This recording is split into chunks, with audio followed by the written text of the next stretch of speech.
Bismillahirrahmanirrahim. Assalamualaikum warahmatullahi ta'ala wabarakatuh. Baiklah murid-murid, cikgu harap anda semua sudah bersedia untuk tajuk kita pada hari ini, iaitu hindarkan bau. Apa maksud hindarkan? Hindar maksudnya kita menjauhi. Okey. Atau juga maksudnya boleh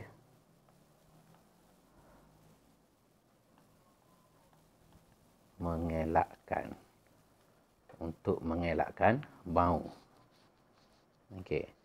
Jika kita lihat pada gambar yang diberi, seorang ibu dan seorang anak perempuannya bernama Dahlia sedang persiapkan sampah untuk mereka uruskan dengan cara yang baik. Jadi, umum mengetahui sampah berbau busuk. Jadi, di sini kita akan melihat buku aktiviti jilid 2 muka surat 25. Apakah respon ataupun bagaimanakah respon seorang anak dengan ibunya? Kita akan belajar bagaimana kita seorang anak memberikan respon yang baik. Kita tidak boleh bersifat ataupun bersikap kurang ajar ataupun biadab apabila berbicara dengan ibu. Kita akan mengambil teladan daripada Dahlia. Kita akan mengambil teladan daripada Dahlia, bagaimanakah dia merespons kepada perbualannya dengan ibu dia. Okey. Jadi perbualan ini kita akan baca dan kita akan lakonkan dengan intonasi yang sesuai semasa memberi respons. Okey, kita akan teruskan.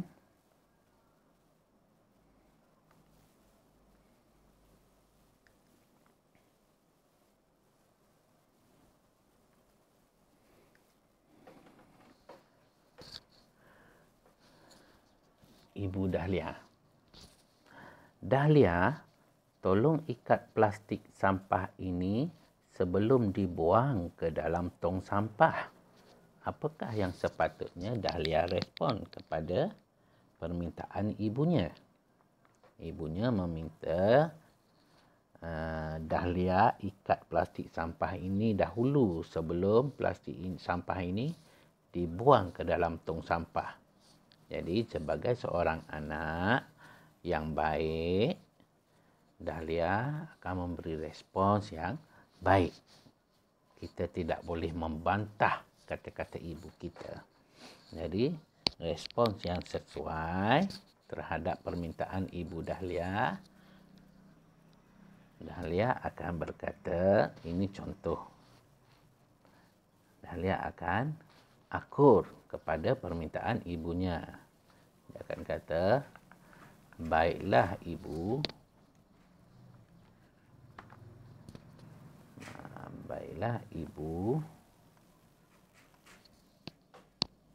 Saya akan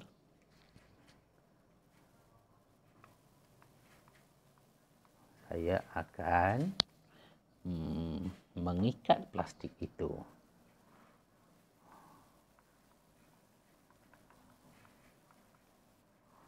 Mengikat plastik itu dahulu.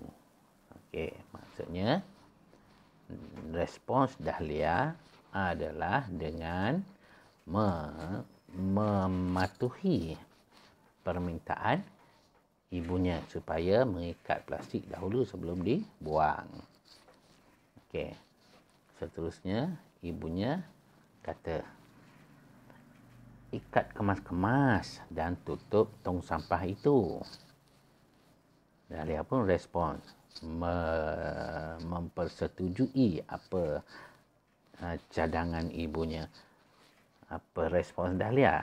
Dia kata, kalau tidak, sampah itu akan berbau busuk. Benarkah ibu? Jadi, ibu Dahlia pula merespons kepada pertanyaan Dahlia. Apa ibu dia kata? Ya Dahlia, mari kita tanam sisa makanan ini pula. Okey, ada dua jenis sampah. Yang pertama, sampah yang dibuang ke dalam tong sampah. Satu lagi, sampah sisa makanan. Jadi, sampah sisa makanan, bagaimana mereka uruskan? Ibunya akan menanam sisa makanan. Dia tak buang sekali. Jadi, selepas ibunya mencadangkan untuk menanam sisa makanan, sebagai anak yang baik, apa Dahlia akan respon? Dahlia akan akur kepada permintaan ibunya. Dia akan kata,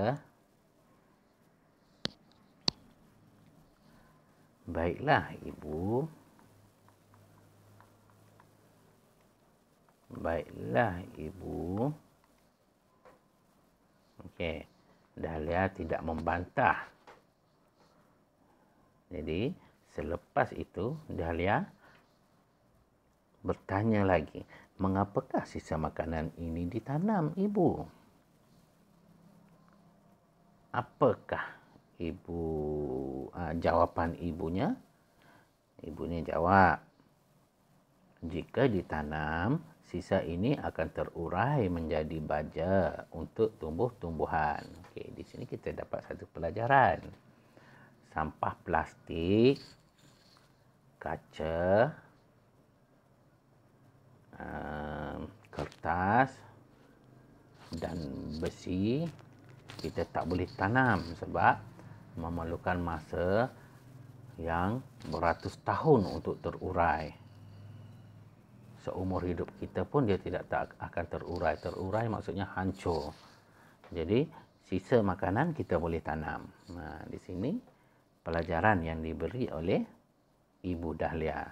Sisa makanan kalau kita tanam, dia akan menjadi baja. Tanah tu jadi subur nanti. Okey, sisa makanan ni apa dia? Lebihan-lebihan makanan yang kita akan buang. Tulang-tulang ataupun nasi ataupun makanan-makanan yang sudah rosak. Dia bukan plastik. Dia bukan kaca. Dia sisa daripada makanan kita. Yang ini boleh terurai. Sebab itu dia boleh ditanam. Okey, akhirnya Dahlia respon terhadap jawapan ibunya.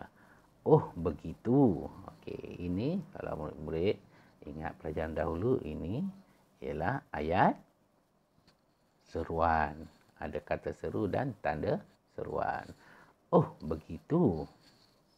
Okey, itu maksudnya bila kata seru oh, itu bermaksud Dahlia baru sedar akan hal yang diberitahu. Oh, begitu. Terima kasih atas maklumat itu, Ibu. Okey. Jadi, cikgu harap murid-murid boleh mengambil pelajaran daripada perbualan antara Dahlia dengan ibunya tentang bagaimana seorang anak berbicara dengan ibu dan juga bagaimana menguruskan sisa-sisa sampah dengan betul. Sehingga berjumpa lagi. Assalamualaikum warahmatullahi wabarakatuh.